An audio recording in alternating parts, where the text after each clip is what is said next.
There's a key position in every organization, or there should be a position in every organization that can help the entire organization work better together. Apollo 13 brings that out with the character of Ed Harris. And the role that I'm talking about is the role of the leader of the managers.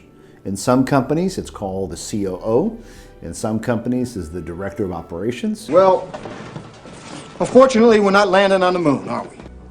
I don't care what anything was designed to do. I care about what it can do. So let's get to work. Let's lay it out. And it's his responsibility to make sure that everybody is on the same page.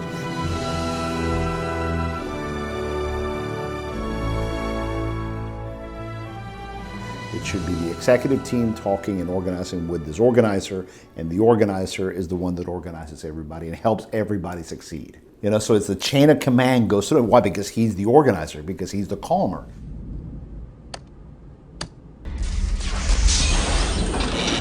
Houston, we have a problem. The crisis happened. Everybody, of course, reacted, and he quickly called everybody to... Let's stay cool, people. Procedures, I need another computer up in the office. That was him calming everybody to focus. It's not them doing the work. The real power of teams is in the teams themselves. He empowers others to work together. Giving our guys enough to survive till re-entry. Well done.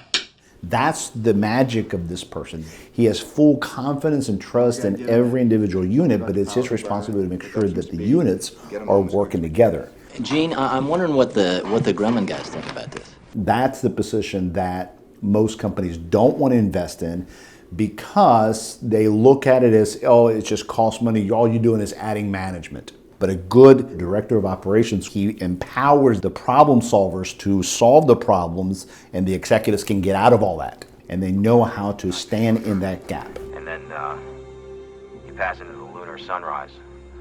So the hard part about this position is having the judgment call and the assessment to when do you put pressure, when do you not put pressure, when are you a listening manager, when are you a demanding manager, and how to control that intensity. We sure could use the re-entry procedure up here. They're desperate for an answer. This other team's not doing it. You know what? I'm going to assess it.